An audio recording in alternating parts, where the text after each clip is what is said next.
Assalamualaikum warahmatullahi wabarakatuh. Selamat siang, Bapak Ibu. Acara hari ini. Terima kasih tentunya pertama-tama yang saya ingin ucapkan kepada ICSP yang telah memberikan kesempatan kepada saya untuk sharing ya. Sebenarnya jadi bukan workshop yang mengajari, tapi saya sekedar sharing saja apa yang memang kebetulan menjadi field di mana saya banyak melakukan aktivitas baik untuk penelitian maupun dari sisi praktisi mengenai ESG metrics ataupun hal-hal yang berkaitan dengan sustainable finance. Jadi di sini nanti apabila Bapak Ibu ada yang ingin ditanyakan, maka silahkan nanti kita ada waktu juga tanya jawab di akhir. Namun apabila memang ada yang ingin ditanyakan langsung di satu topik yang memang sedang dibahas, maka silahkan juga apabila ingin menginterupsi saja tidak masalah. Gitu ya Bapak Ibu. Jadi mungkin saya perkenalan dulu. Jadi nama saya Ulu Widawati. Saat ini kebetulan mengajar di FEB UI di Departemen Akuntansi. Dan kemudian juga saya kebetulan memang belajarnya ya Bapak Ibu. Jadi saya S1 memang di akuntansi, namun S2 dan S3 saya di bidang sustainability, di mana di S2 saya belajar Master of Business Sustainability, dan di program S3 saya belajar mengenai responsible investment ataupun mengenai sustainable finance. Jadi kesannya lebih banyak memang belajarnya lebih ke sustainability sebenarnya banyak kan, tapi tentu saja saya masih mengajar juga di akuntansi, terutama di akuntansi biaya dan akuntansi manajemen. Jadi mungkin kalau dari saya perkenalan sedikit saja ya Bapak Ibu untuk saya. Kemudian jadi mungkin saya akan langsung saja ke dalam materi untuk hari ini mengenai ESG metrics gitu ya. Mungkin kalau kita melihat di ICSP sendiri, istilah yang dipakai adalah istilah sustainability gitu ya. Sementara saya di sini menggunakan istilah ESG. Banyak orang yang juga kadang bertanya, nih bedanya apa sih sustainability dengan ESG gitu ya Bapak Ibu. Nah, kalau yang saya pahami adalah pada saat kita menggunakan isu atau menggunakan terminologi sustainability itu cenderung sangat luas ya cakupannya, sangat luas juga aplikasinya dalam konteks korporasi pun berkaitan dengan baik itu dari sisi strateginya, dari sisi sistemnya, dari sisi kerangkanya, maupun juga nanti dari sisi sustainability reporting-nya. Makanya dari mulai ada sustainability strategy, ada sampai ke sustainability reporting. Nah, sementara istilah ESG itu banyak atau lebih umum, kalau yang saya pahami lebih umum untuk memang digunakan dari perspektif user atau investor yang memang akan menggunakan informasi-informasi mengenai sustainability dalam decision making-nya. Makanya awalnya di mana muncul terminologi ESG ini sangat menjadi sesuatu yang populer, itu di kalangan investasi, atau sekarang ini kalau di Indonesia kita juga sudah mulai mengenal keuangan berkelanjutan atau sustainable finance. Jadi di market tersebutlah atau di dalam konteks sustainable finance inilah terminologi ESG ini kemudian banyak dipakai. Nah, kalau kita lihat mengapa sih kemudian terminologinya yang dipakai itu ESG?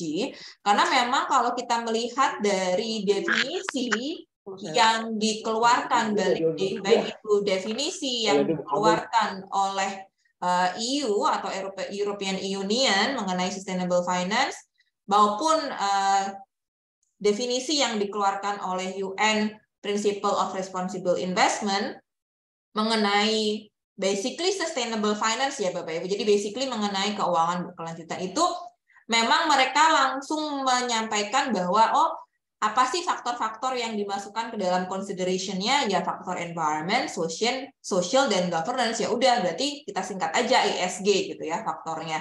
Maka lebih familiar bagi investor, lebih familiar bagi sisi financial market gitu ya untuk melihatnya sebagai ESG gitu. Kalau mungkin kita sebagai preparer dari reporting ataupun dari pihak di company yang lebih ke membuat strategi, lebih banyak memakai istilah sustainability gitu.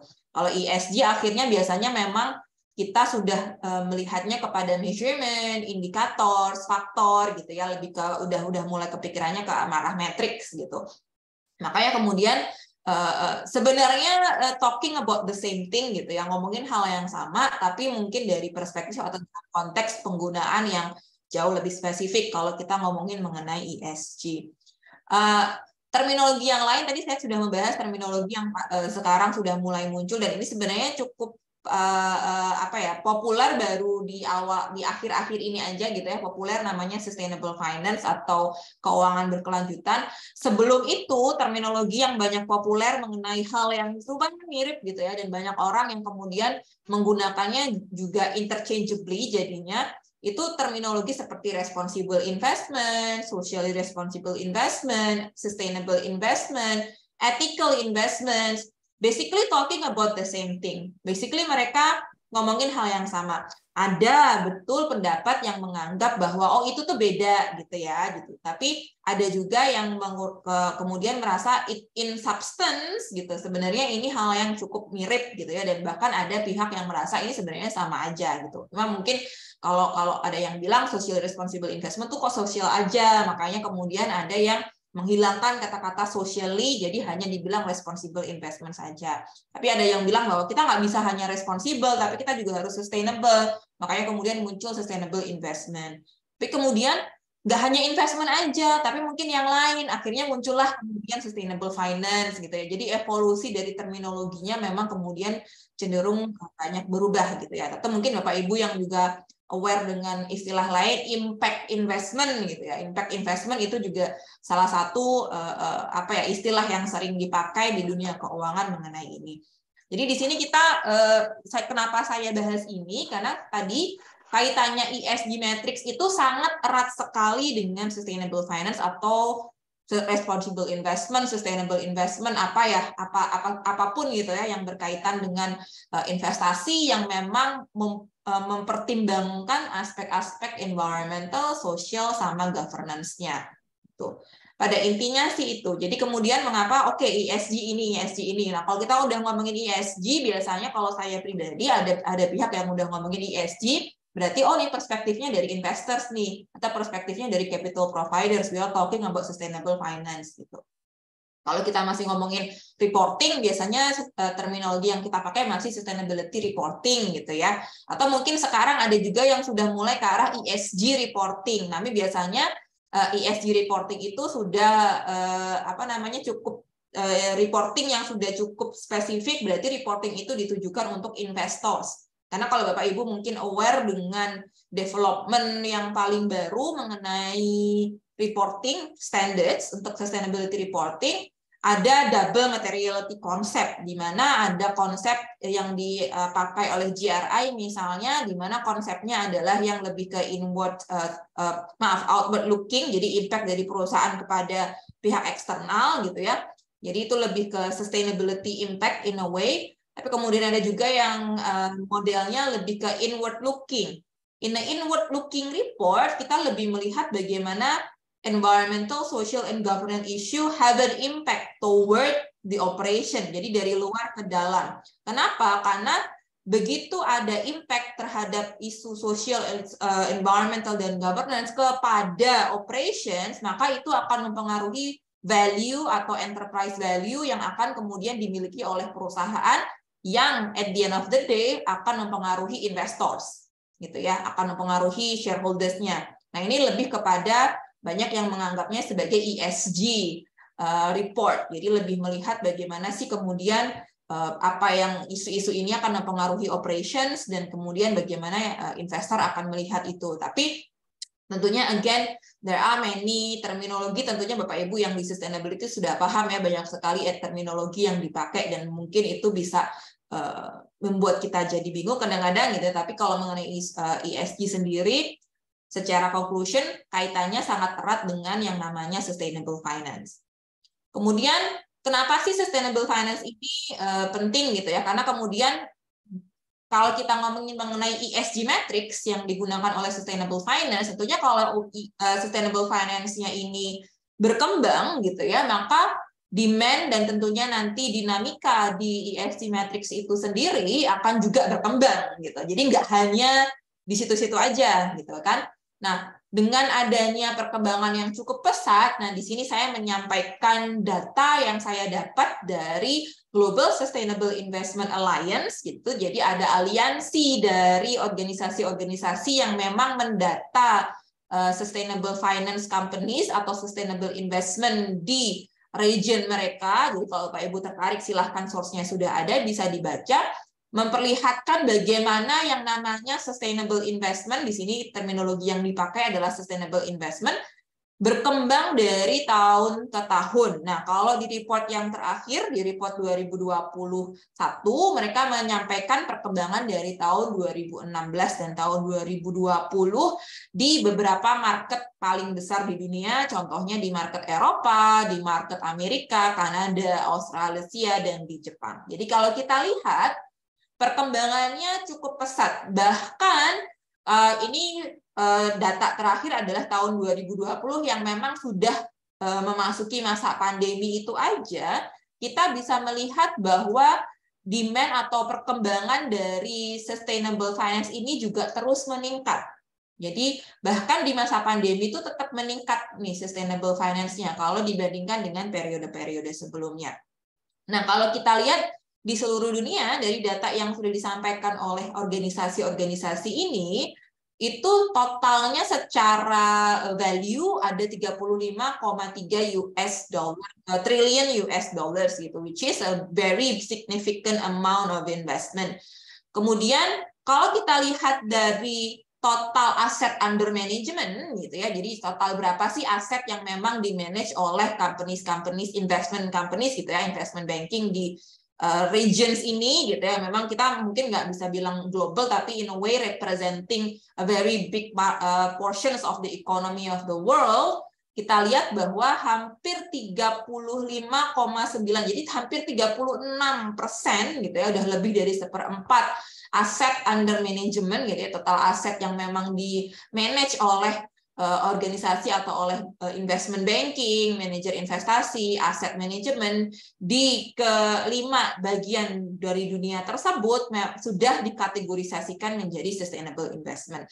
Nah, tentunya memang masing-masing region bisa mempunyai boundary yang berbeda mengenai apa yang mereka akui sebagai sustainable investment, tapi memang dari keseluruhan organisasi ini mereka agree in a way bahwa mereka mengikuti definisi yang memang sudah secara umum gitu ya, sudah diberikan oleh PRI yang tadi saya sebutkan di awal. Jadi sebagai gambaran bahwa memang sustainable finance market gitu ya, itu sudah cukup berkembang, tapi juga dari sisi mekanismenya juga ada evolusi Bapak Ibu. Kenapa saya perlu menjelaskan mengenai evolusi dari mekanisme-mekanisme sustainable investment ini? Karena perkembangan dari evolusi metodenya atau mekanismenya itu berpengaruh terhadap apa sih ESG matrix yang kemudian dibutuhkan oleh mereka. Contohnya seperti ini. Kita punya atau yang paling banyak dipakai saat ini gitu ya, yang paling banyak dipakai saat ini memang adalah mekanisme yang berupa ESG incorporations yang banyak menyampaikan ini sebagai screening gitu. Jadi kalau misalnya Bapak Ibu melihat ada dua mekanisme utama bagaimana investor gitu ya ini memang integrasikan isu-isu sustainability atau isu-isu environmental, social, and governance dalam investment decisions mereka. Ada yang sifatnya lebih ke menginkorporasikan isu-isu tersebut dan kemudian posisinya lebih ke passive investment. Jadi passive investment ini mungkin bagi Bapak Ibu rata-rata passive investors gitu ya. Jadi Bapak Ibu misalnya mau berinvestasi di satu obligasi tertentu atau satu saham tertentu, begitu Bapak Ibu dapat ya udah gitu ya. Kita hanya tinggal menunggu return-nya, tinggal menunggu nanti dividennya, tinggal menunggu pembayaran kuponnya kalau itu bonds gitu ya. Tapi we do not actively involving atau kita atau investor tidak secara aktif terlibat dalam operasional atau mempengaruhi policy dari perusahaan. Nah, ini lebih ke passive strategy atau passive mechanism yang dibilangnya kemudian adalah ESG incorporation. Ada beberapa juga sub mekanisme yang dipakai, ada yang menggunakan ya integrasi. Nah, integrasi ini tentunya cukup luas definisinya. Jadi bagaimana perusahaan mengintegrasikan environment, social and governance dalam decision-nya mereka cukup luas sekali. Apapun itu bentuknya bisa dianggap integrasi. Tapi mungkin yang paling umum dan yang sebenarnya kalau kita lihat menjadi early development dari sustainable finance itu adalah screening. Screening itu paling awal dulu berkembangnya yang dianggap sebagai sustainable finance atau keuangan berkelanjutan itu adalah negative screening. Negative screening itu maksudnya apa? Negative screening ini maksudnya adalah ya udah saya investor, saya tidak mau untuk investasi di A, B, C, D. Sebagai contoh, pada the earliest development gitu ya, pada dulu awal sekali bagaimana yang namanya sustainable investment ini berjalan, itu ada yang namanya mutual funds gitu ya, awal-awal dari pergerakan mengenai sustainable finance ini, ada mutual funds yang bilang bahwa saya tidak mau investasi di perusahaan yang beroperasi di tembakau, senjata, gitu ya. Jadi kemudian yang beroperasi di misalnya judi dan lain sebagainya. Nah, itu very early development of what currently called sustainable finance atau sustainable investment. Nah, jadi yang perlu waktu itu ya hanya exclusionary aja. Jadi mana sih yang kemudian dari rating atau dari ini ya udah kita lihat industri, kemudian saya nggak mau di industri ini, saya nggak mau di industri itu, saya nggak mau di industri itu. Atau hanya perlu mana sih yang memang punya kontroversi gitu ya. Jadi oh industri ini punya kontroversi, perusahaan ini punya kontroversi, maka saya nggak akan invest di situ. Jadi exclusionary aja, negative screening, mengeksklud beberapa yang memang kita tidak mau invest in, gitu ya, menginvest. Makanya tipe matriksnya ya mungkin hanya 1010 aja. Makanya in early development dari matriks yaitu KLD, kalau Bapak Ibu ada namanya matriks MSCI KLD, itu adalah matriks ESG yang paling pertama muncul di almost di dunia ya, meskipun mungkin ada yang lain tapi yang diakuin sebagai one of the earliest adalah KLD. Nah, KLD itu isinya hanya 1010. Basically hanya ya atau tidak, ya atau tidak. Karena memang pada early development dari praktek screeningnya atau praktek investasinya, mereka hanya exclusionary screening aja. Jadi dia tinggal ngambil data, oh mana perusahaan yang terlibat di ini, maka saya nggak akan invest. Terlibat di ini, maka saya nggak akan invest. Itu aja. Begitu kemudian development dari prakteknya berkembang, gitu ya, seiring dengan waktu, kemudian praktek dari screening ini menjadi lebih advance dalam hal bahwa kita tidak lagi hanya mengeksklud mereka yang memang tidak mempunyai kinerja bagus atau maunya kontroversi atau tidak sesuai dengan norma kita, tapi kita memilih dari mana yang memang paling bagus kinerjanya dari sisi ESG-nya. Maka kalau kita mau lakukan, yang kita perlukan adalah kita perlu data satu industri, misalnya ada 10 perusahaan di satu industri, siapa sih yang mempunyai kinerja ESG yang paling bagus, maka itulah yang akan kita invest in. Itulah yang akan kita pilih menjadi investasi kita. Makanya kemudian bilangnya adalah best in class.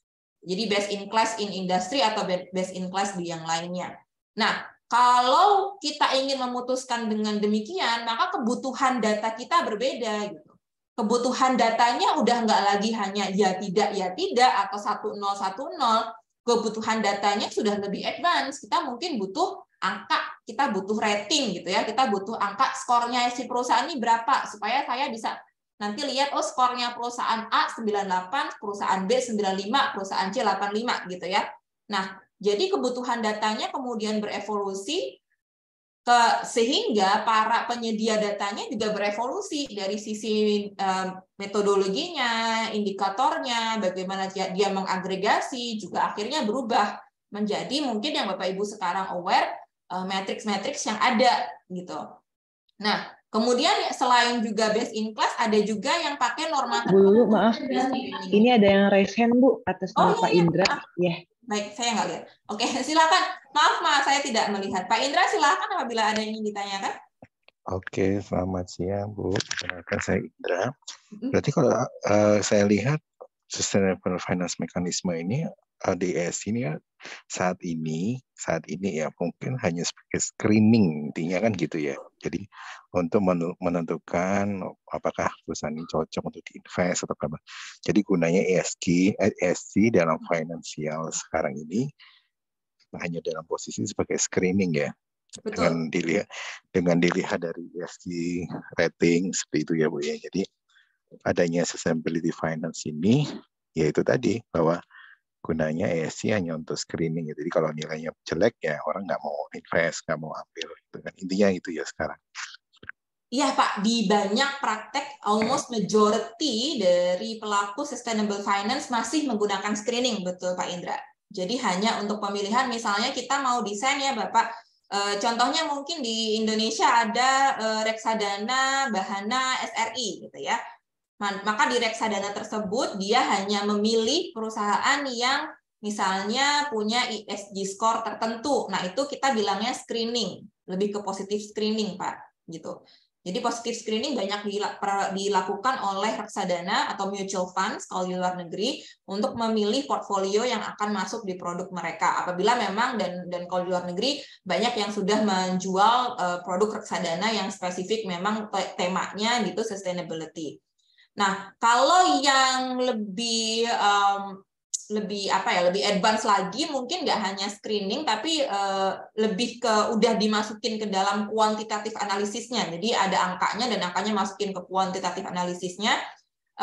Meskipun itu juga intinya sebenarnya screening, tapi lebih lebih integrated gitu. Nggak hanya sekedar oke, kita ambil skornya sekian, kemudian itu enggak atau ini iya, tapi skornya itu dimasukkan ke dalam model yang sudah dipunyai oleh perusahaan sendiri untuk nanti dapat recommended decision making-nya seperti apa.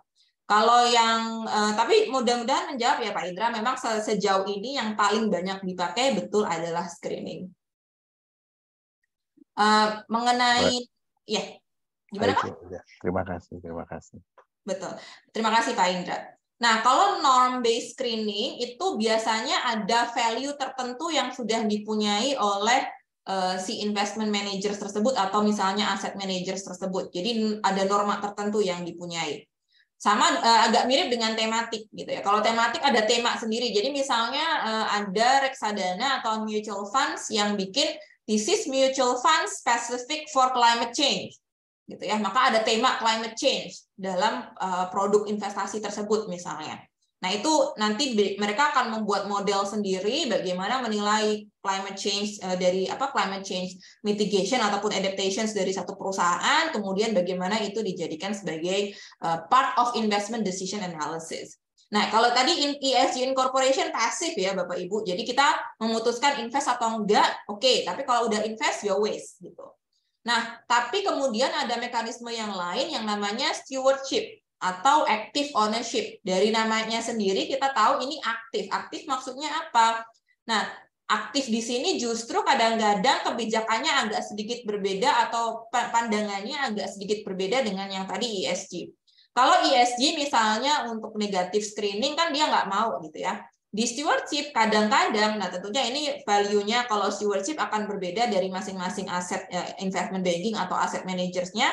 Apakah dia mau invest di perusahaan misalnya fossil fuel companies atau tidak? Ada beberapa investor yang menganggap bahwa supaya kita bisa merubah mereka perusahaan yang jelek ini menjadi bagus dari sisi sustainability-nya, maka kita harus masuk. Maka kita harus actively jadi pemegang sahamnya, gitu kan. Tapi begitu kita jadi pemegang saham, maka kita akan jadi pemegang saham yang aktif.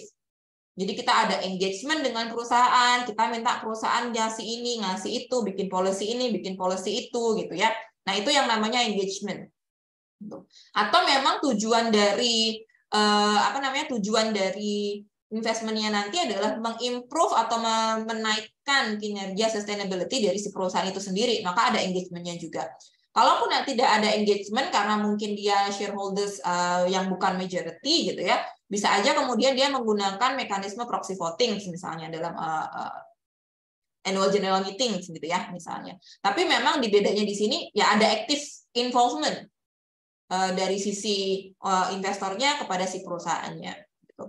Nah, kalau di sini memang kemudian ESG akan lebih kepada assessment gitu. Jadi misalnya perusahaan udah tahu investor sudah tahu perusahaan ini ESG ratingnya berapa. Nah, misalnya dia akan menggunakan itu sebagai pengukuran bahwa saya sekarang menjadi pemilik dari perusahaan ini, maka saya akan actively engage dengan perusahaan ini untuk membuat ESG matriksnya jadi naik gitu. Nah, itu bisa jadi salah satu kegunaan matriks. Tapi memang matriksnya banyak sekali lebih dipakai ke strategi yang incorporation, tentunya lebih ke banyak yang dipakainya di screening. Nah, ini hanya contoh-contoh saja untuk green financing instrument, cuma mungkin nanti Bapak Ibu bisa membaca lebih lanjut saja bagaimana struktur-strukturnya ini bisa dipakai. Nah, ini lebih ke informasi tadi ya Bapak Ibu, memberikan evidence aja mengenai populernya ya, begitu populernya si ESG matrix atau dalam hal ini adalah ESG ratings bagi para sustainable investors ini gitu.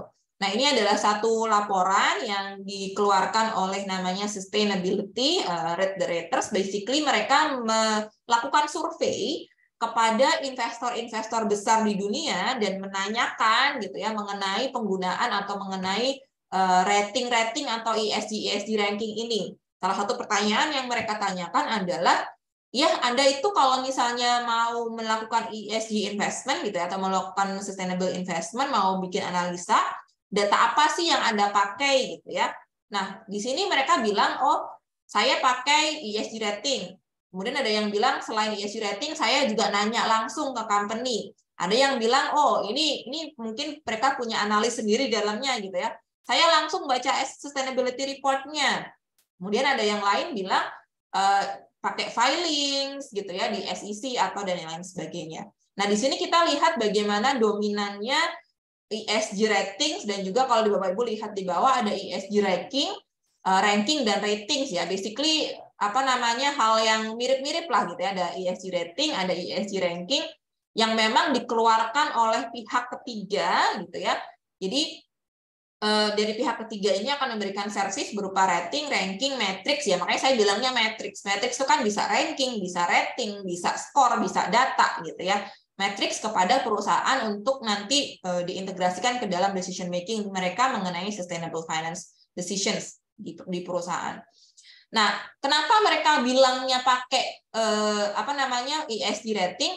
Karena ESG rating itu mereka bilang bisa langsung digunakan gitu ya. Sebagai data yang material untuk investment decisions dan bisa langsung matching dengan organizational framework atau kerangkanya gitu ya. Kemudian ada juga yang bilang bahwa banyak, kalau misalnya kita ngomongin mengenai mutual funds gitu ya, atau dana pensiun lah contohnya. Dana pensiun itu kan pasti punya stakeholders yang lain ya, clients lah, kemudian ada regulators lah, ada yang lain gitu. Regulators ataupun stakeholders ataupun klien ini sudah mulai banyak yang meminta pakai ESG, dan yang paling gampang adalah ESG rating gitu. Karena ESG rating juga para stakeholders mungkin lebih gampang juga ya ngelihatnya gitu kan, karena beberapa ESG rating itu available for public. Mungkin nggak detailnya tapi angkanya. Jadi kalau misalnya contohnya Sustainalytics itu, kalau Bapak Ibu Google kadang-kadang ada tuh misalnya Astra International Sustainalytics ESG score, itu udah langsung keluar angkanya berapa. Meskipun detailnya nggak akan tahu gitu. Detailnya misalnya angkanya 45. 45 nih asalnya dari mana? Nah, itu agak mungkin harus beli dulu datanya. Tapi kalau hanya angka akhirnya untuk beberapa perusahaan dan beberapa rating provider tuh mereka kasih gitu. Nah, maka ini contohnya kenapa tadi saya bilang matrix gitu ya, karena kemungkinan dari data-data yang disampaikan itu ada bisa beberapa tipe. Ada yang namanya data mentah atau raw data. Raw data ini apa sih Bapak Ibu? Raw data itu ya indikator. Jadi misalnya contohnya Sustainalytics atau Econ gitu ya, atau Sustainalytics lah gitu. Dia mengukur misalnya kinerja berkaitan dengan climate change. Maka dia akan punya indikatornya misalnya greenhouse gas emission scope 1, scope 2, scope 3, terus ada banyak lagi gitu ya. Jadi misalnya kalau Refinitiv Econ itu dia punya sampai 186 indikator. Nah, raw data itu maksudnya adalah angka untuk masing-masing indikatornya. Jadi misalnya ada perusahaan let's say di Indonesia BRI gitu ya, atau Astra. Dia akan punya data di Refinitiv Econ gitu ya, misalnya untuk scope 1 tuh angkanya berapa, GHG scope 2 angkanya berapa, bagaimana dengan water use angkanya dapat berapa. Nah, itu angka untuk atau nilai untuk masing-masing indikator itu kita bilangnya data mentahnya. Nah, kalau untuk data mentah ini biasanya pasti harus beli atau subscribe. Jadi hampir nggak ada yang gratis, pasti harus beli kalau ingin tahu sampai ke data yang perintilannya gitu ya, yang kecil-kecilnya gitu, yang detailnya ini. Tapi kemudian si provider dari data ini kadang-kadang juga ngasih offer, kita punya raw datanya, nah, kemudian kita kasih sekalian screening tools-nya. Jadi kalau misalnya Bapak Ibu gitu, atau investor ingin menggunakan atau ingin invest di perusahaan yang memang mereka kinerja ESG secara keseluruhannya bagus, maka begini loh caranya gitu ya. Dia bikinkan semacam kerangkanya dan semacam hal-hal yang dipertimbangkan sehingga nanti bisa diagregasi sehingga bisa akan muncul keputusan atau recommendation-nya seperti apa untuk di screening-nya. Nah, ini beberapa provider juga punya, atau beberapa dia mengeluarkan yang namanya kontroversi. Jadi ini provider yang memberikan ESG rating itu banyak ya Bapak Ibu. Jadi macam-macam, nanti saya akan perlihatkan di bawah. Ada beberapa provider yang sudah mengintegrasikan yang namanya kontroversi itu menjadi salah satu indikator dalam scoringnya atau dalam ratingnya. Jadi kalau di dalam ratingnya, misalnya ratingnya AAA gitu ya, skornya 90, itu di dalamnya udah termasuk indikator-indikator, nah salah satunya kontroversi gitu ya, indikator kontroversi. Nah, ada provider lain, ada sumber data lain yang bilang kontroversi ini dikeluarin, jadi ada sendiri. Contohnya di Refinitiv Icon itu dia punya Refinitiv Icon ESG kontroversi score. Jadi dia punya ESG score, ESG kontroversi score, dan ESG combined score. Combined score itu ESG score-nya dia dikombinasikan sama ESG kontroversi, terus baru dapat ESG combined. Nah, itu ada beberapa pendekatan yang kemudian diambil oleh si provider ini. Banyak sekali yang lain, contohnya si ESG indices misalnya, ini yang terjadi paling recent di Indonesia itu di akhir 2021 kalau tidak salah, di mana Sustainalytics, salah satu provider, membantu IDX dalam membuat Indonesia ESG Leader Index. Jadi dia bikinkan dari data. Jadi dia sebagai seorang data provider, dia punya data, dia bisa mixkan berdasarkan misalnya yang kriteria yang dipunyai atau diinginkan oleh IDX gitu ya. Dibikinkanlah oleh Sustainalytics sehingga kemudian muncul yang patut kita masukkan ke dalam ESG Leader Index tuh ini gitu ya. Jadi mereka bisa bikinkan yang namanya ESG indices sampai kepada ngasih advisory. Jadi bahkan ada perusahaan rating yang sampai ngasih atau bisa ngasih jasa atau nawarin jasa bagi perusahaan, bukan investor loh Bapak Ibu, perusahaan untuk ngasih strategi gimana naikin rating mereka gitu. Jadi misalnya saya rating provider A gitu ya, perusahaan Bapak di rating saya tuh nilainya jelek, bisa aja kemudian rating providernya tuh nanya ke perusahaan Bapak mau nggak nilai ratingnya tinggi? Nah, nanti bisa konsultasi sama saya gitu. Nah, itu bahkan sampai ada rating provider yang nawarin jasa itu gitu ya.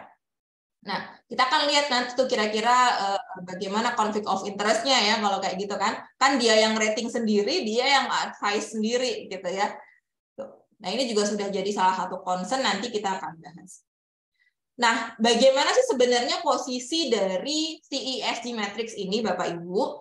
Jadi, kalau Bapak Ibu mungkin sudah familiar tentunya dengan sustainability reporting gitu ya. Kalau reporting itu kan udah ke sini gitu ya. Jadi sudah ada conceptual frameworks, ada standar, ada disclosure topic, ada disclosure requirement, muncullah yang namanya sustainability reporting. Nah, in many cases dari CSR yang di sini gitu ya, muncullah CSR yang di sini, itu kan nggak kayaknya unlikely lah kalau end user-nya gitu ya. Jadi salah satu end user signifikan dari sustainability reporting kan investor. Nah, investor itu kan kayaknya nggak mungkin tuh baca langsung beratus-ratus halaman dari sustainability reporting itu gitu kan. Jadi misalnya saya investor, saya ingin memutuskan mau invest di mana. nggak mungkin saya baca satu-satu gitu ya SR-nya dari semua perusahaan potensial potential investee-nya gitu. Nah, yang ada kemudian maka dari itu ada demand tapi ada supply-nya masih kurang, muncullah si penengah ini yang data provider tadi yang kemudian mereka lah yang ngebacain si sustainability report-nya. Jadi analis yang di data provider ini ngebacain sustainability report-nya, kemudian dinilailah berdasarkan kerangkanya masing-masing, dinilai juga kemudian digabungkan dengan informasi yang dia dapat dari media, informasi yang dia dapat dari websitenya perusahaan, bahkan kadang-kadang salah satu dari ratersnya itu juga ngasih survei kepada perusahaannya gitu, sehingga akan muncullah si angka ratingnya ini. Nah, angka ratingnya ini yang kemudian akhirnya digunakanlah oleh para investornya ini gitu ya. Jadi mereka bisa melihat langsung tanpa perlu atau mereka bisa mengevaluasi langsung kinerja perusahaan tanpa perlu mengubrek-ubrek sustainability report yang beratus-ratus halaman itu gitu. Jadi si data provider inilah yang kemudian ngebacain SR yang seubrek-ubrek gitu ya, yang banyak sekali itu. Nah, ini hanya sebagai contoh aja bagaimana sustainable finance dan ESG itu sudah diatur di luar negeri, terutama di European Union, dan matriks-matriks mereka tuh juga akan bergantung kepada peraturan yang di Corporate Sustainability Reporting Directive kalau di European Union. Nah, sebagai gambaran juga, kalau di Indonesia, matriks-matriks yang dipakai adalah ini, gitu ya, matriks-matriks yang harus dilaporkan oleh perusahaan listed di Indonesia berdasarkan SOP-OJK yang kemudian dielaborate oleh SEOJK gitu ya, ada matriks-matriks seperti ini. Tapi kemudian yang perlu diingat adalah belum tentu perusahaan rating gitu ya, perusahaan rating yang akan nantinya merating si perusahaan Indonesia ini belum tentu mereka akan menggunakan semua, atau bahkan kalaupun mereka menggunakan kita nggak tahu nanti bobotnya akan berapa. Kalau di sini kan kesannya bobotnya akan sama gitu ya. Tapi belum tentu kemudian perusahaan yang merating itu akan memasukkan semuanya gitu. Misalnya perusahaan rating akan mau merating bank. Di bank itu mungkin perusahaan ratingnya pikir kayaknya ini bank yang namanya material yang namanya material raw material ya dalam hal ini, atau effluent tuh kayaknya nggak material, jadi nggak saya masukin ke rating saya. Bisa jadi begitu. Jadi ada perbedaan kadang-kadang dari indikator yang ada di sustainability report dengan indikator yang memang dipakai oleh sustainability rating company-nya ini. Gitu. Nah, berapa sih sebenarnya si rating company ini? Kalau Bapak Ibu lihat dari laporan terakhir oleh International Organizations of Security Commissions atau IOSCO, mereka mendata sampai hampir 160 provider ESG ratings. Banyak banget gitu ya, dan masing-masing bisa punya kerangka yang beda-beda, masing-masing bisa punya angka dan hasil yang beda-beda gitu. Kenapa sih memang akhirnya banyak sekali muncul rating ini? Ya karena contohnya di Eropa semakin banyak legislasi dan peraturan yang kemudian mengencourage para pelaku pasar untuk mengintegrasikan ESG. Jadi tiba-tiba butuh banyak informasi mengenai ESG, padahal mereka nggak punya waktu nih investornya untuk bacain sustainability report-nya. Maka mereka mengandalkan tadi pihak ketiga ini, muncullah opportunity bagi pihak ketiga ini untuk menjadi penengah nih, penyedia data yang siap guna lah, ready to use gitu ya, bagi para investor yang memang sudah harus cepat-cepat melakukan integrasi ESG. Nah, sehingga yang terjadi adalah seiring dengan dinamika yang ada di market gitu ya. Kalau mungkin Bapak Ibu lebih familiar dengan credit rating gitu ya. Credit rating mungkin dulu ada banyak, tapi kemudian banyak ada konsolidasi dan lain sebagainya, sehingga sekarang untuk credit rating mungkin hanya ada 3 besar aja gitu. Cuma ada Fitch, Moody's, sama S&P misalnya. Dulu mungkin banyak banget. Nah, proses evolusi yang sama itu sekarang sedang terjadi untuk si ESG rating ini. Jadi banyak sekali terjadi yang namanya konsolidasi-konsolidasi. Namun yang jadi isu adalah di pasar informasi untuk ESG rating atau ESG data ini, itu tuh largely unregulated. Nggak ada peraturannya. Bahwa misalnya ESG rating harus mengukur apa, tuh nggak ada peraturannya sama sekali, bebas-bebas aja. Nah, itu yang membuat banyak sekali diversifikasi atau yang namanya ESG rating ini cukup menantang bagi investor pun cukup menantang karena banyak sekali providernya.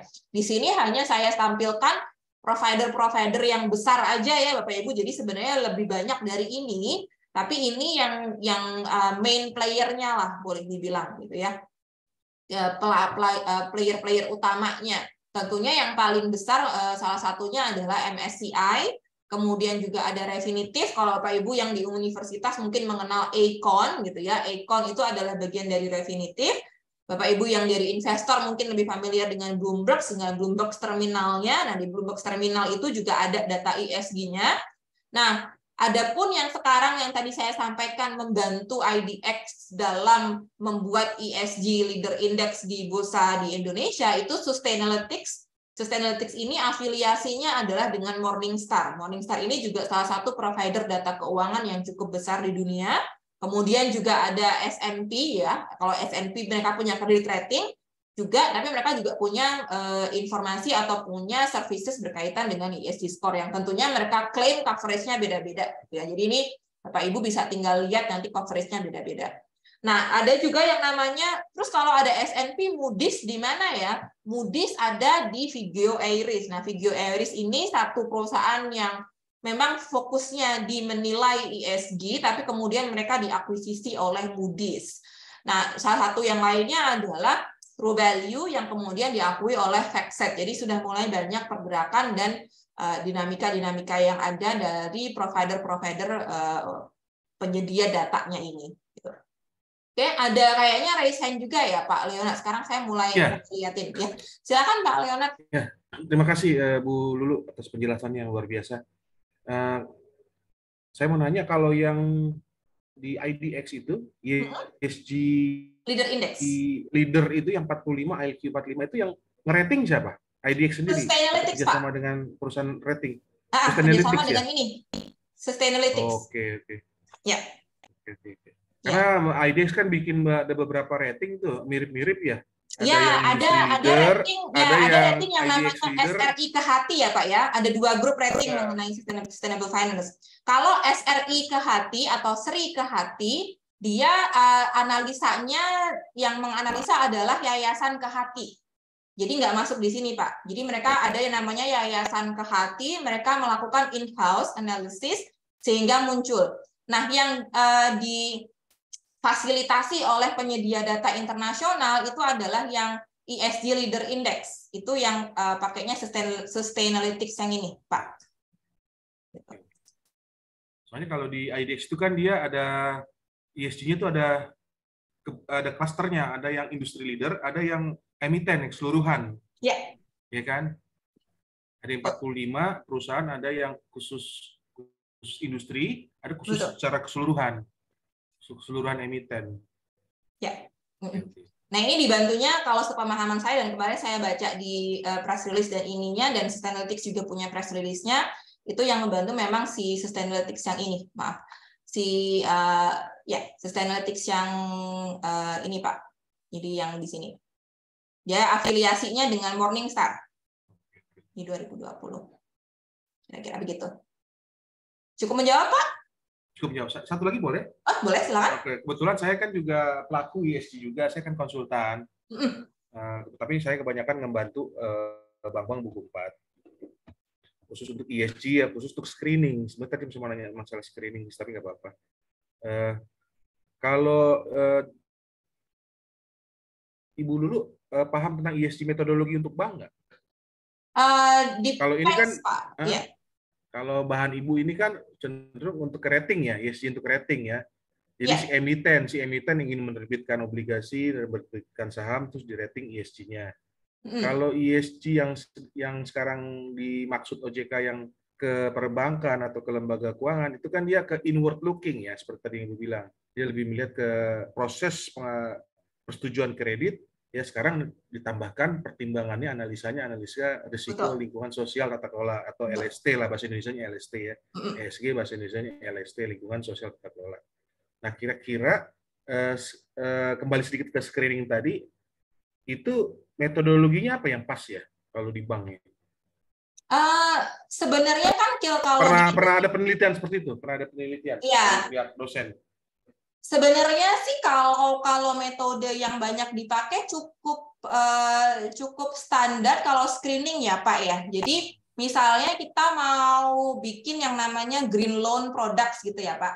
Nah, bisa aja kemudian dalam screening kriteria misalnya jadi kita mendesain si green loan gitu ya, yang namanya pinjaman hijau ini hanya diperbolehkan kepada perusahaan yang mempunyai rating ESG yang dikeluarkan oleh perusahaan apa minimum berapa gitu ya, minimum 80, 70 atau berapa, karena nanti ada beda-beda gitu. Jadi misalnya ada, kalau Bapak misalnya lihat kalau yang salah satu contohnya itu ING, di ING itu di Belanda atau di Eropa saya agak lupa, pernah ngasih produk pinjaman gitu ya. Produk pinjaman ini dengan floating interest rate, tapi floating interest rate-nya dia kaitkan dengan rating atau skor perusahaan di Sustainalytics. Kebetulan pakai Sustainalytics juga waktu itu dia. Jadi kalau misalnya perusahaan itu tahun ini skor Sustainalytics-nya itu misalnya 78 gitu ya. Kalau skornya 78 berarti nanti dia bunga yang harus dibayarkan untuk tahun ini atau untuk tahun depan itu berkisar antara 5-6% misalnya. Kalau nilainya bisa naik, bunganya turun gitu. Jadi misalnya kalau nilainya dari 78 dia bisa naik ke 85, bunganya turun dari tadi 5% turun ke 4%. Ada yang sifatnya demikian, ada yang sifatnya hanya yes or no aja, tapi nggak memonitor demikian. Jadi itu beberapa komposisi ekstrimnya. Gitu. Karena gini, betul, makasih Bu jawabannya. Karena kalau yang masuk ke IDX kan bank-bank BUMN sama bank-bank swasta besar kan banyak jadi emiten kan, jadi perusahaan publik ya. Dan rata-rata kan mereka sudah di rating dan ada ESG leader ratingnya di IDX atau ESG IDX-nya ada. Cuman kalau yang lucu adalah ketika bank-bank itu memiliki ESG rating, tetapi dia sendiri tidak menerapkan ESG-nya gitu dalam stakeholder-nya, terutama di debiturnya, kan itu yang saya temukan. Aneh. Dia untuk keperluan investor mencari dana yang menerbitkan obligasi, ya kan? Dia di rating sama ESG rating provider, tapi ketika berhubungan berkaitan dengan debiturnya sendiri, terutama di debitur korporasi yang besar seperti palm oil, tambang batu bara dan lain-lain, itu tidak ada integrasi ESG-nya. Itu artinya dia tidak menerapkan screening, entah itu negatif screening atau positif screening. Dia reluctant, resistant mereka ini. Itu loh yang saya bingung. Ya.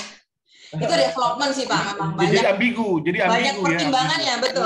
Banyak pertimbangannya. Ya. Dan memang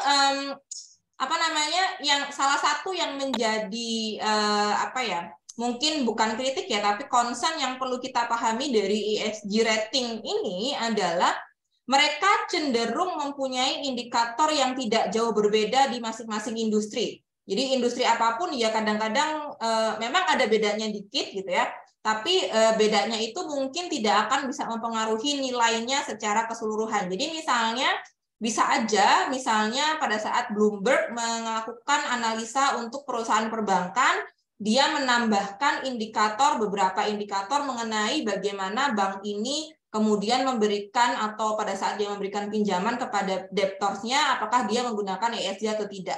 Tapi kan itu hanya beberapa indikator di antara banyak indikator lainnya yang dia nilai dari bank tersebut gitu.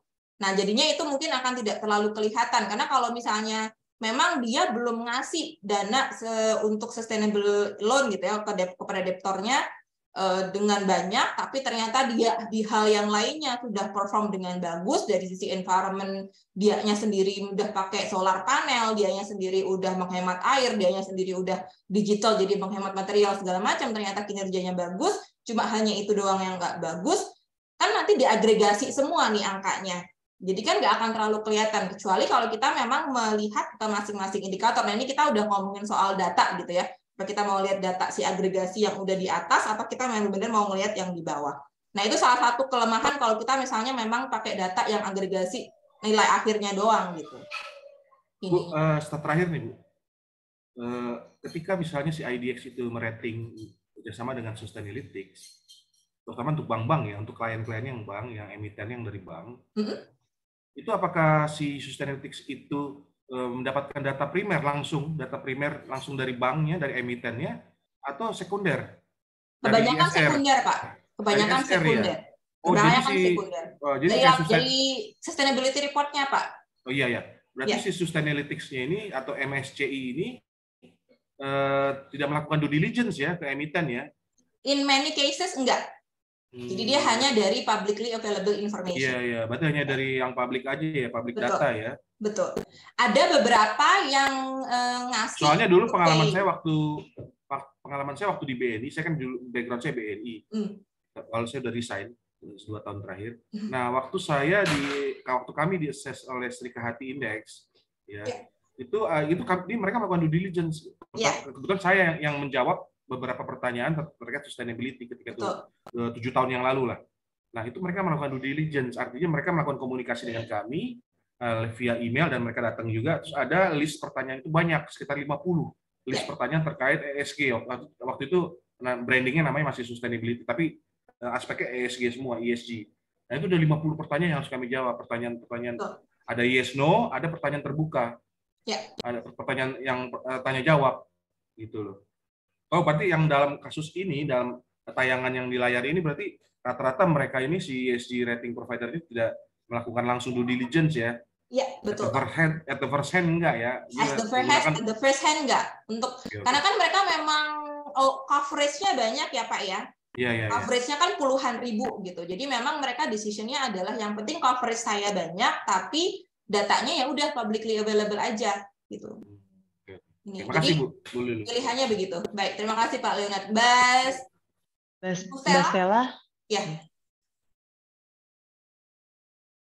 Masih mute? Halo. Oh iya. Halo. Hai, Mbak Lulu. Halo, Mbak Stella. Ya. Ini tadi menarik tuh, aku menyimak diskusi sama Pak Leonard. Halo, Mbak Stella. Salam ketemu lagi. Dulu Mbak Stella bantu saya bikin SR nih di BNI. Ya, berapa tahun lalu ya Mbak Stella ya. Iya, Pak. Harus kopi darat kita. Iya, boleh. Makasih banyak Mbak Stella. Sama-sama. Pak Leonard, kalau mau ini Pak, tadi tertarik untuk metodologinya apa? Mungkin nah itu ada satu metodologi untuk menghitung finance emission saat ini, itu namanya PCAF, Pak. PCAF namanya. Ntar aku bisa share sih. Nah, di situ tuh yang dihitung tuh itu mereka untuk menghitung ke dalam, untuk menghitung finance emission, jadi berapa emisi yang akan dihasilkan oleh uang yang disalurkan ke aset-aset debiturnya bank. Jadi apakah itu untuk membiayai beli mobil, atau itu untuk membiayai pembangunan infrastruktur, terus termasuk juga financing apa. Nah, aku bisa share sih nanti Pak, itu menarik juga sih. Namanya PCAF. PCAF ya. Nanti PCAF, dicatat aja di chat. PCAS. Iya, nanti aku drop di chat. Iya. Makasih Mbak Stella infonya. Sama-sama Pak Leonard. Terima kasih Mbak Stella infonya. Jadi memang begitu ya Bapak Ibu, kalau data-data yang ada di sini memang sifatnya sangat general ya. Jadi seperti tadi saya bilang, dia kadang-kadang indikator untuk semua perusahaan itu cukup mirip-mirip. Jadi kadang-kadang untuk setiap industri pun ada bedanya, tapi sebagian besar dari indikatornya cenderung sama. Gitu. Itu yang meskipun mereka cenderung sama dalam hal di satu perusahaan gitu ya, tapi indikator antar perusahaan bisa beda-beda gitu. Jadi misalnya Refinitiv bisa punya indikator A, Bloomberg punya indikator B gitu. Tapi masing-masing itu juga akan punya perbedaan, masing-masing industri nanti set of indikatornya juga bisa beda-beda juga gitu. Ini sekedar info aja. Nah, kalau mana yang paling banyak dipakai, kalau katanya sustainability tadi sudah saya jelaskan mengenai report yang dikeluarkan oleh sustainability, yang paling banyak dipakai adalah Robeco, dan ternyata yang paling paling banyak dipakai dan ininya juga adalah CDP. Nah, tadi berkaitan dengan pertanyaan Pak Leonard, CDP ini kenapa salah satu alasan yang dia paling banyak dipakai juga karena CDP ini punya proses due diligence. Jadi CDP ini angkanya nggak masuk, atau angkanya itu juga didapatkan dari survei yang harus diisi atau kuesioner yang harus diisi oleh perusahaan. Jadi mungkin di sini Bapak Ibu yang pernah dihubungin atau pernah di perusahaan gitu ya berhubungan dengan CDP, nah mereka akan ngasih kuesioner yang diisi oleh perusahaan, dan kuesioner itu akan digabungkan dengan informasi disclosure lainnya untuk bisa keluar yang namanya CDP score. Tapi CDP ini hanya punya skor untuk climate, water, and forest aja. Jadi 3 hal itu, makanya saya nggak masukkan ke yang bagian tadi. Karena kalau yang ini dia semuanya ada E, ada S, ada G. Kalau CDP dia hanya punya climate, water, sama forest aja, makanya dia nggak bisa ngasih angka yang ke semuanya gitu ya. Itu yang menjadi salah satu isunya kalau CDP. Memang dia lebih intinya datanya mungkin lebih terpercaya kalau tadi Pak Leonard bilang kan ada due diligence-nya gitu ya. Tapi ya itu hanya ketiga aspek dari aspek environment aja gitu. Kalau yang paling banyak yang lainnya dipakai itu adalah Sustainalytics, MSCI, sama ISS. Robeco itu yang saya maksud di S&P ya, Bapak Ibu ya. Jadi Robeco itu sudah dibeli oleh si S&P Global ini. Gitu. Jadi karena dia sudah dibeli, jadi dia namanya udah bukan lagi Robeco SAM CSA, tapi secara jualannya gitu ya, brandingnya itu adalah S&P Global ESG Score. Tapi memang dia didasarkan dari si Robeco SIM Corporate Sustainability Assessment ini. Jadi banyak banget kan Bapak Ibu yang ngasih data. Jadi Bapak Ibu sebenarnya bisa aja ambil data dari mana aja. Kalau dari investor gitu ya, mereka mau ngambil data dari mana aja itu sebenarnya bisa gitu. Nah ini yang tadi saya sampaikan ya. Jadi kalau di Indonesia itu ada beberapa indeks untuk ESG, ada tadi Pak Leonard sempat menyinggung mengenai SRI ya, SRI ke hati. Nah ini juga ada, jadi yang baru itu kan SRI ke hati yang ISGQ 45 dan SL gitu, yang ini yang cukup baru. Nah kalau yang berkaitan dengan tadi Sustainalytics itu yang ESG Leaders Index. Jadi ini saya coba notes itu yang di sini Bapak Ibu. Ini yang tadi saya bilang dibantu oleh Sustainalytics gitu. Jadi Bapak Ibu bisa lihat bahwa dia dibantu oleh Sustainalytics dari sisi ESG risk ratingnya. Karena kalau tadi Bapak Ibu lihat di sini, nah kalau Bapak Ibu lihat di sini yang berbeda kalau dari semua data di sini, dari semua data yang ada di sini, yang agak berbeda itu adalah yang ESG risk rating dari Sustainalytics. Kenapa? Karena nilainya itu semakin kecil semakin bagus. Kalau yang MSCI, Refinitiv, Bloomberg, yang lainnya, kalau nilai skornya semakin tinggi, maka performanya semakin bagus. Karena dia melihat bahwa manajemen of environment-nya dia semakin oke gitu ya kalau nilainya semakin tinggi. Tapi kalau Sustainalytics dia menggunakan perspektif yang sebaliknya, karena perspektif yang dia pakai adalah perspektif risk rating. Jadi dia menilai perusahaan ini resiko secara sustainability-nya seperti apa. Jadi dia melihat apakah perusahaan ini resiko rendah atau resiko tinggi. Maka kalau dia nilainya lebih kecil itu lebih bagus karena dia melihat dari resikonya. Jadi nanti hati-hati ya Bapak Ibu dalam melihat data gitu. Kalau Sustainalytics dia angkanya semakin kecil semakin bagus, kalau gede malah jelek. Karena kalau gede berarti dia semakin berisiko, kalau kecil semakin bagus. Selain itu, kalau yang lain-lainnya, selain yang Sustainalytics ESG risk rating, justru kebalikannya, semakin gede semakin bagus, semakin perform. Jadi memang salah satu yang perlu kita perhatikan dalam melihat data itu juga kita harus tahu metodologinya mereka tuh apa gitu, sehingga kita nggak sekedar ngambil aja nih datanya gitu. Nah, tadi itu mengenai risk rating. Nah, tadi sudah saya sampaikan beberapa permasalahan yang ada berkaitan dengan ESG matrix ini. Tentunya yang pertama adalah clarity dan alignment dari definitions. Apa sih sebenarnya yang diukur oleh masing-masing dari provider datanya ini gitu kan. Nah, kalau Bapak Ibu sudah familiar dengan yang namanya credit rating gitu ya, Moody's gitu ya, Moody's AAA atau S&P AA, double B gitu. Kita tahu itu mereka ngapain aja gitu kan. Di dalamnya itu cukup, dan kadang-kadang juga di dalamnya sudah ada part yang regulated juga gitu. Ada tahulah dalamnya itu gimana metodologinya, apa yang diukur dan lain sebagainya. Itu cukup ada clarity dan cukup align lah ya mengenai apa yang diukur, bagaimana pengukurannya, dan ada transparansi juga bagaimana sebenarnya mereka prosesnya. Nah, kalau ESG matrix ini problemnya adalah again masing-masing itu bisa punya definisi yang berbeda-beda mengenai sustainability. Nanti saya berikan ada contohnya di bawah.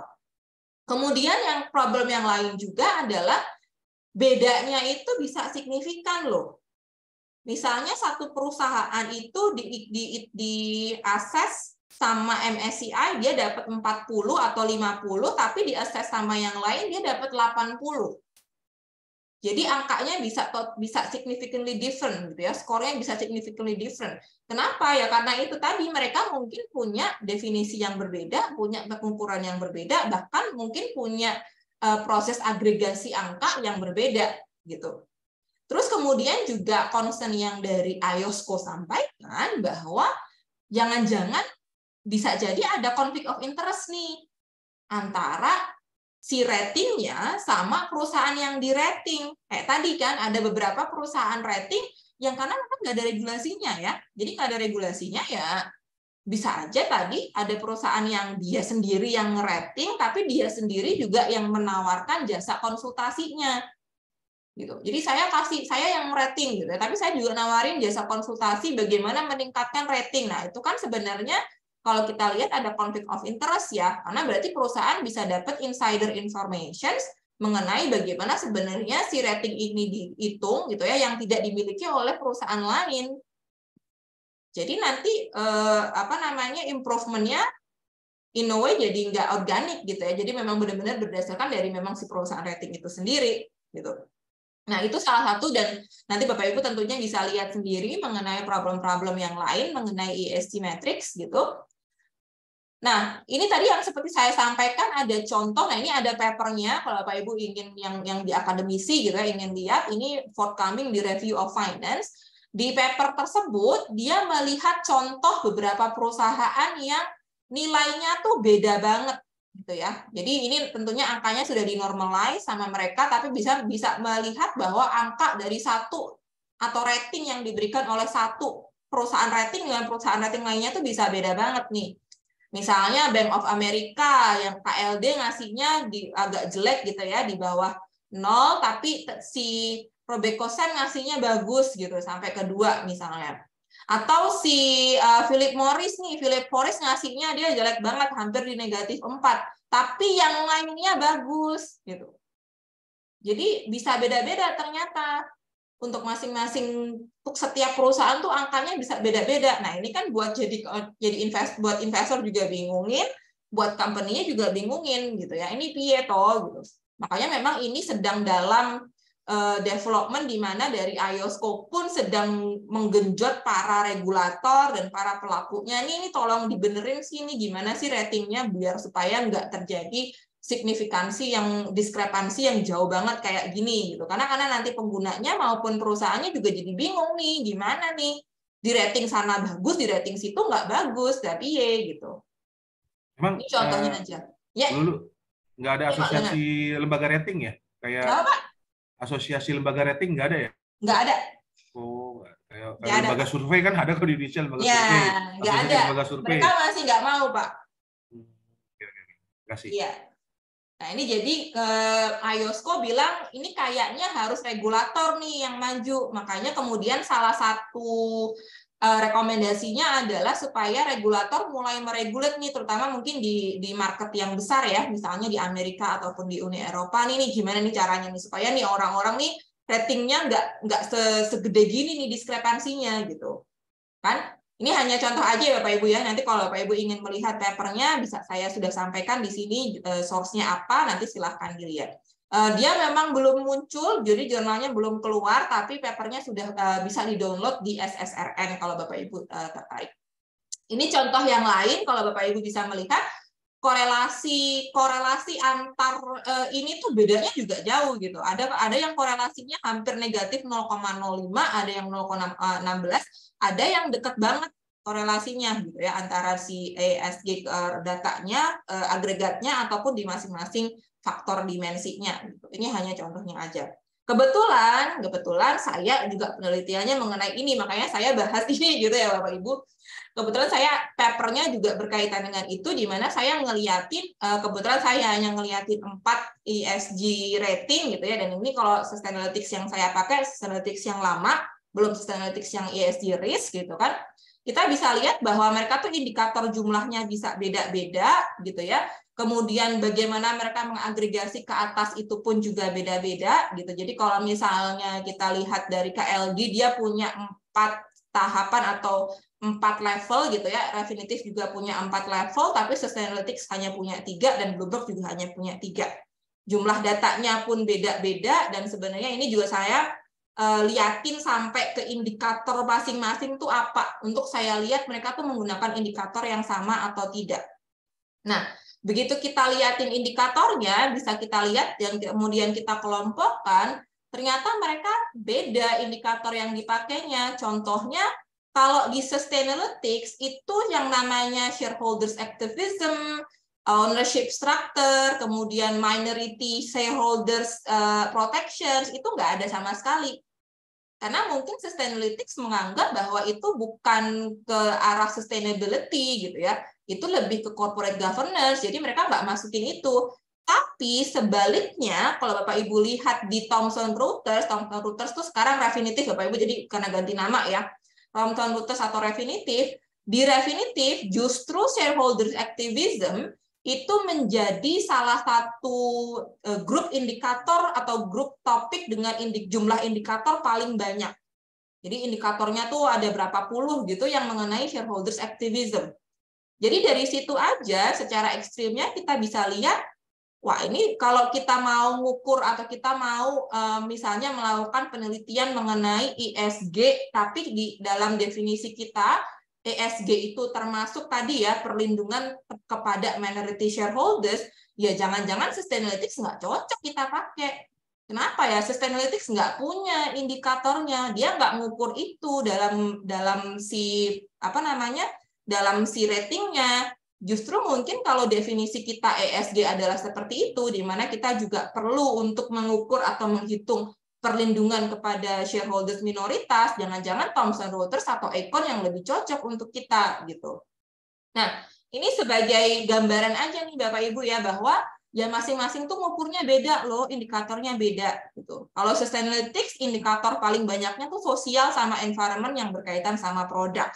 Tapi kalau Thomson Reuters yang environment-nya yang paling banyak berkaitan sama emisi gitu ya. Kalau MSCI malah yang paling banyak kategorinya itu berkaitan sama governance tapi ke compliance gitu.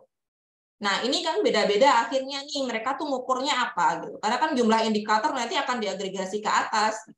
Nah, mungkin dari situ aja kita bisa lihat di bawah ini hasil ininya aja sih. Kalau Bapak Ibu ingin tertarik nanti baca untuk papernya, hasil kuantitatif aja mengenai reliability-nya gitu ya, apakah dia konsistensinya ada, kemudian bagaimana model fit-nya dan lain sebagainya. Tapi secara indikator aja kita bisa jelas melihat mereka itu jauh berbeda antar satu sama lain. Nah, terus gimana dong gitu ya? Pertanyaannya kan kemudian itu nih tujuan dari workshop hari ini. Gimana kita make sense nih? Ini beda-beda nih. Ini bikin bingung nih. Gimana nih? Baik itu dari sisi yang make maupun dari sisi yang company yang di rating gitu ya. Kalau dari sisi yang make, ini saya merangkum dari apa yang saya publish di paper saya, terus papernya Berg tadi ya, yang dari Review of Finance, dan kemudian ada rekomendasi IOSCO. Secara general, hal yang bisa dilakukan adalah ini. Yang pertama, apabila dimungkinkan, maka gunakanlah lebih dari satu rating. Jadi nggak hanya satu, untuk menghindari subjectivity dari ratingnya gitu. Kalau dimungkinkan. Tapi kalau misalnya tidak dimungkinkan, maka di akhir ini ada gitu ya. Boleh ke 1 rating, tapi Bapak Ibu harus benar-benar paham nih rating tuh isinya apa. Paling tidak tadi tahu ya, mereka tuh yang diukur apa, metodologinya seperti apa, dan lain sebagainya, dan pastikan bahwa skopnya, indikatornya itu sesuai dengan memang yang Bapak Ibu ingin ukur. Seperti tadi ya, contohnya Bapak Ibu ingin juga mengukur tadi sebagai bagian dari definisi Bapak Ibu mengenai ESG, perlindungan terhadap pemegang saham minoritas tuh masuk ke situ gitu. Nah, kalau masuk ke situ berarti ya mungkin jangan pakai Sustainalytics. Kalau misalnya Bapak Ibu hanya bisa pakai 1, pilihlah 1 indikator atau 1 rating yang memang memasukkan unsur itu yang Ibu mau ke dalam perhitungan ratingnya dia gitu. Jadi jangan asal ini pakai ini gitu ya, atau mungkin Bapak Ibu yang di akademisi penelitian sebelumnya pakai ini ya saya pakai itu gitu. Tapi kalau sekarang sudah ada ekspektasi bahwa Bapak Ibu harus mengerti data yang Bapak Ibu pakai tuh dasarnya dari mana gitu ya. Gitu. Kalaupun pakai ESG rating kan lebih mudah ya, kita tinggal download datanya. Kalau kita mau pakai kualitatif tinggal kita run di regresi misalnya. Tapi Bapak Ibu harus memahami ini nih datanya dari mana nih, proksinya nih. Dia ngitungnya seperti apa. Nah, itu yang perlu dipahami gitu. Atau dari IOSCO dan BERG juga yang disampaikan adalah kalau mau coba minta atau beli raw datanya aja. Jadi jangan pakai nilai yang agregasinya. Nilai agregasi itu maksudnya nilai akhir. Jadi tadi kan misalnya MSCI itu nilai akhirnya 80 gitu ya, skor akhirnya 80, ESG skor 80, definitif ESG skor 90 dan lain sebagainya. Tapi kan kemudian ada tadi yang saya bilang raw datanya gitu ya. Jadi nilai per indikatornya tuh berapa.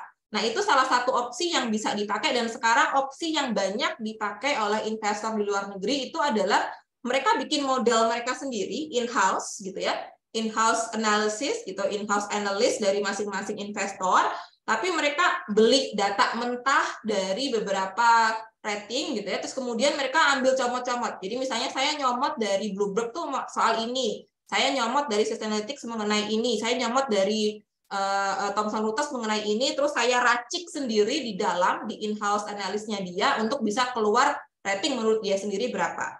Gitu. Ini namanya ini tadi ya, jadi indikator level data, kemudian dia ukur sendiri skopnya, weight-nya berapa. Nah, tentunya yang tadi sebenarnya yang paling penting adalah Bapak Ibu tahu gitu, apa sih yang sebenarnya di rating, bagaimana dia meratingnya, limitation-nya apa, supaya dia bisa, Bapak Ibu paling nggak aware bahwa rating ini tidak akan merepresentasikan sesuatu gitu ya, apa atau bagaimana limitation-nya, sehingga Bapak Ibu bisa ngasih warning kepada nanti mungkin yang akan baca papernya misalnya, bahwa limitation dari paper ini apa gitu ya, 1, 2, 3 misalnya.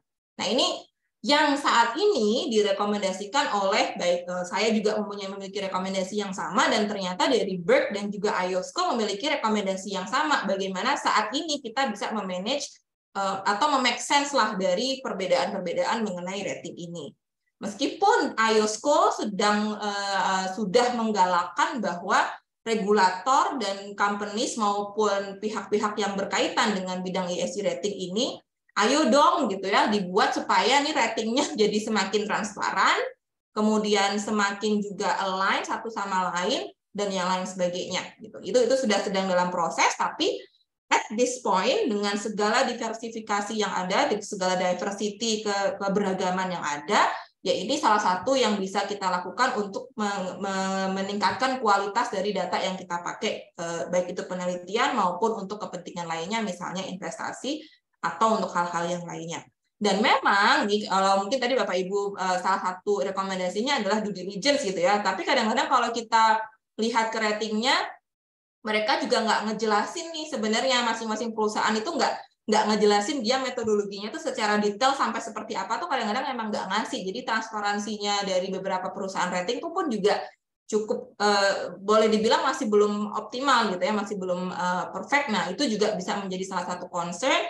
Tapi ya itu again Bapak Ibu pertimbangkanlah cost and benefit-nya, kira-kira kalau pakai rating ini seperti apa gitu sih. Nah, saya rasa mungkin yang bisa saya sampaikan sampai sekian gitu ya. Jadi ini akhir dari diskusi dari paparan saya untuk hari ini. Sampai sekarang, unfortunately, untuk ESG metrics dan ESG ratings, ada banyak sekali isu dan permasalahan, termasuk tadi tidak adanya transparansi, kurangnya alignment, kurangnya kesamaan atau alignment antar rating. Namun, ya ini yang bisa kita lakukan sampai di sekarang ini, saat ini, dengan harapan bahwa ke depannya semua akan jadi lebih baik. Terima kasih. Silakan Awila, ada pertanyaan. Pak Indra, tadi kayaknya ada pertanyaan nih. Tapi nggak jadi iya, Bu. Ya, mau tanya. Tadi kan Ibu kan ngomong bahwa kita bisa pakai 2 atau ESG rating gitu ya. Saya kan dari korporasi nih. Kemarin aja kita nanya budget untuk kita mau isi rating itu kan mahal banget ya, Bu ya. Oh ya, banget. Bisa ratusan juta. Jadi itu pun belum ada kepastian nilai kita bagus juga kan. Betul. Jadi kayak kita mau invest tapi nanti kalau akhirnya kita maju mundur nih gitu loh. Yeah. Nah, karena takut ini udah benar nggak ya? Ini masih kurang nggak? Nanti daripada kita udah bayar, terus ternyata di lapangan ditemukan kekurangan-kekurangan, kan akhirnya uang kita melayang. Gitu loh. Apalagi Ibu tadi menyarankan pakai 2 ESG rating gitu kan. Nah itu kan pasti lebih double kali kita bisa buang uang itu. Nah menurut Ibu bagaimana untuk memilih gitu loh? Jadi kalau kita kan ini belum pernah nih gitu, kita mau ESG rating, saran Ibu apa? Sarannya Ibu gitu. Secara kita udah sustainability report udah 3 kali. Ya, kan. Cuma ini kan sekarang kita juga perusahaannya bukan perusahaan TPK juga gitu ya. Sebetulnya bukan kewajiban juga, cuma kita kan ingin punya nilai ESG rating. Yang ada sekarang kan perusahaan-perusahaan yang ada itu kan perusahaan besar-besar yang TPK ya. Betul. Nah, ini kita bukan perusahaan TPK, tapi kita ingin punya ESG rating. Kemarin udah dihitung-hitung, udah tentukan, udah ada, tapi setelah lihat nilainya kan, ini bisa 200 jutaan, bisa hilang kalau ternyata nilainya jelek gitu ya. Nah, menurut Ibu gimana sarannya? Ya, ada beberapa tahapan yang menurut saya Pak Indra ya idealnya dilakukan. Yang pertama adalah kita mungkin perlu bertanya dulu ke dalam rating ini nanti tujuannya untuk audiens yang mana gitu ya. Karena rating ini kan sebenarnya untuk menunjukkan kepada beberapa pihak bahwa kita perform gitu ya Pak Indra. Tapi audiens yang mau kita tuju itu siapa? Kalau dia misalnya PT atau investor, mungkin kan kita bisa lihat ya, ini kayaknya ke investor. Kita tujuannya kepada investor luar negeri atau kepada investor dalam negeri atau investor yang mana. Dan apabila dimungkinkan, kita bisa bertanya ke mereka, ke investornya gitu ya. Rating yang mereka prefer itu apa? Atau rating yang mereka pakai itu yang mana, Pak?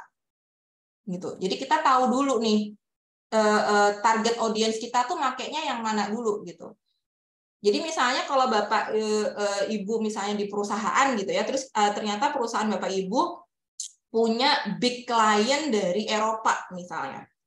Yang kemudian pihak atau big client dari Eropa ini atau bahkan investor dari Eropa ini sangat mengapresiasi kalau perusahaan bisa punya ESG rating yang bagus. Nah, kalau saya sarannya coba dikulik-kulik gitu ya, misalnya atau ditanya-tanyakan secara ini, preferensi mereka in term of rating tuh seperti apa? Kalau mereka misalnya nggak mau nyebut nama ratingnya, maka kita tanya, apa sih ya atau pengukuran apa ESG rating semacam apa yang ada tuh ingin lihatnya tuh seperti apa. Kemudian kita akan double check mana sih rating yang sebenarnya memang paling sesuai untuk memenuhi tadi yang diinginkan sama the main audience kita gitu.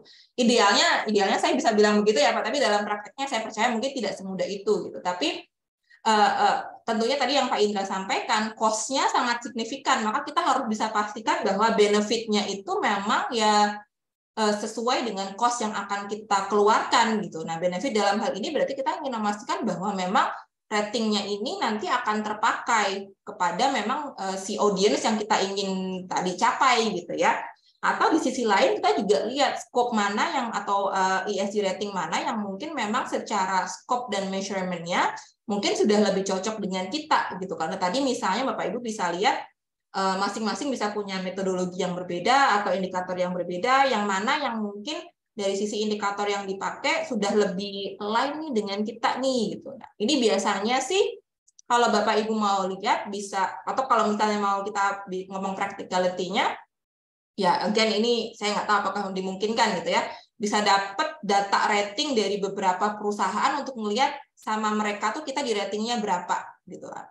Kalau mau kemudian kita bisa gampang naik, berarti mungkin ya kita ambil di mana kita sudah di rating cukup tinggi, jadi kan kita berarti kita mungkin lebih align dengan ratingnya mereka gitu. Misalnya coba kita lihat rating kita sama MSCI berapa, kita di ratingnya Bloomberg berapa, di ratingnya Sustainalytics berapa, di ratingnya ini berapa. Kalau misalnya tujuan kita misalnya biar cepat kelihatan improvement-nya, maka kita lihat misalnya, oh ternyata sama Bloomberg tuh kita lebih tinggi, kita paling tinggi tuh di rating sama Bloomberg, maka kita akan lihat, ya mungkin itu kemudian yang lebih cocok dengan apa yang bisa kita lakukan, sehingga mungkin dari cost and benefit-nya akan semakin kelihatan gitu.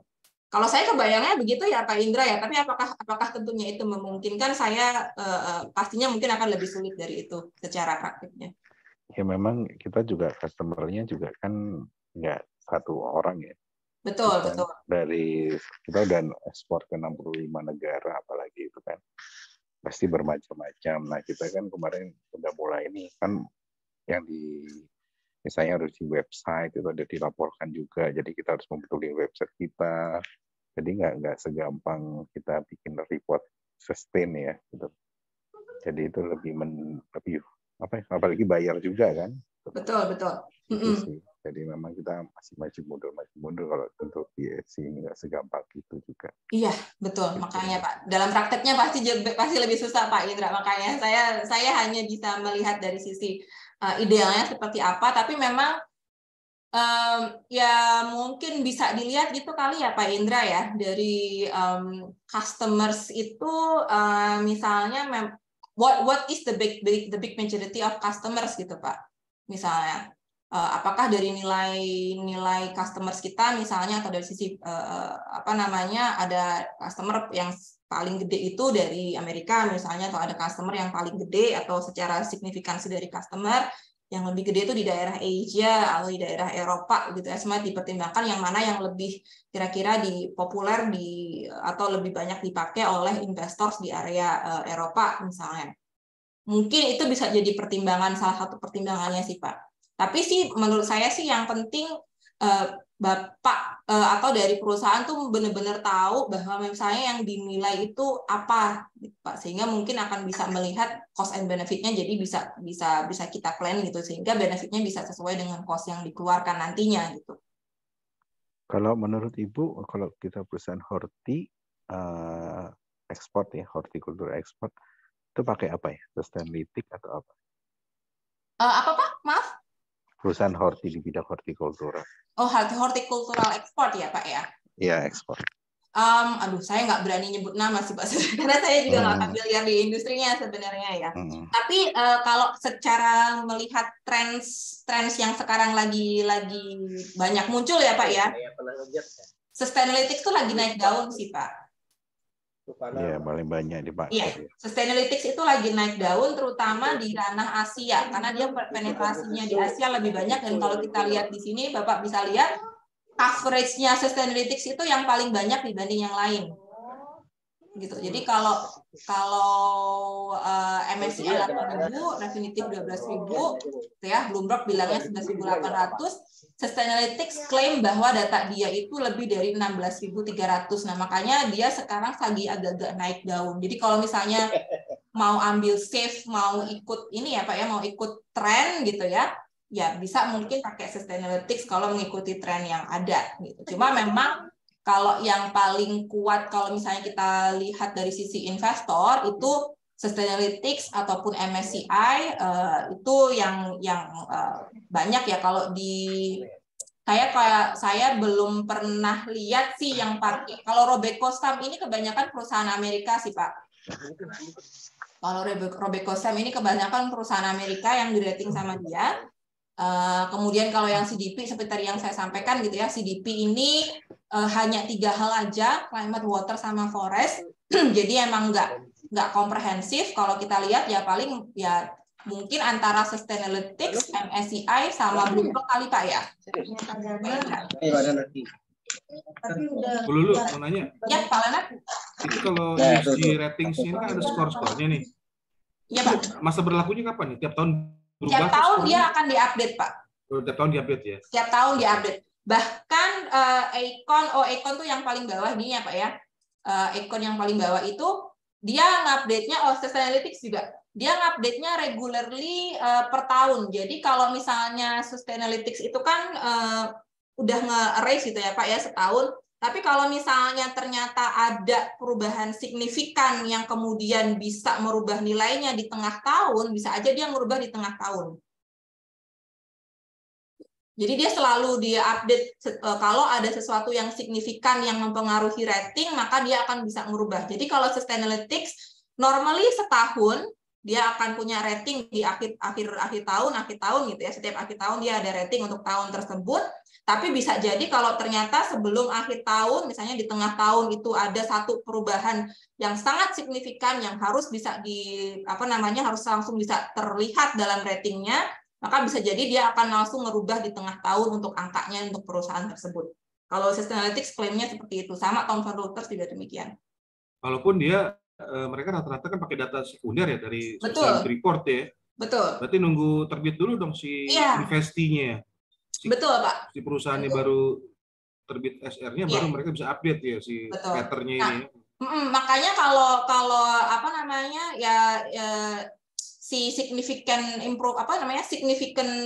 hal yang terjadi di tengah tahun itu biasanya bukan dari SR tapi dari media, dari laporan NGO atau dari hal-hal lainnya yang sifatnya publicly available information, Pak, misalnya. Misalnya satu perusahaan kayak tengah tahun tiba-tiba ada berita dia kebakaran lahan kebakaran gitu ya, atau dia ternyata misalnya kayak dulu kasus kali saya lupa perusahaannya apa di Brazil gitu ya, yang tailings dam-nya gagal gitu ya, jadi dia tailingsnya untuk si perusahaan tambang ini effluent-nya itu ngalir ke daerah-daerah pemukiman, itu kan signifikan ya Pak ya. Itu kan harus langsung tercermin dalam ratingnya perusahaan, maka Sustainalytics atau perusahaan ratingnya akan langsung merubah tuh, bisa langsung merubah berapa gitu. Kira-kira. Oke, makasih. Ya. Ada lain mungkin Bapak Ibu? Kalau tidak mungkin kita udah waktunya udah cukup Pak, apa Mbak? Gimana Mbak Amalia? Ya, kalau masih ada yang mau bertanya masih boleh Bu Lulu. Apakah ada pertanyaan lagi Bapak Ibu? Sebelum kita tutup.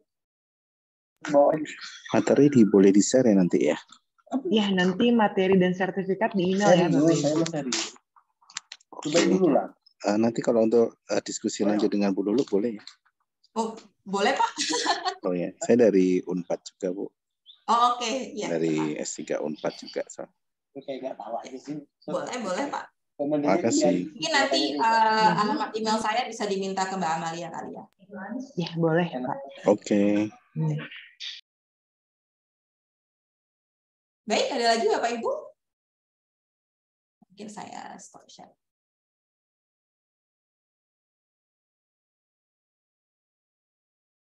Kalau nggak ada mungkin bisa udah kali ya Mbak Amalia ya. Oke, boleh ya.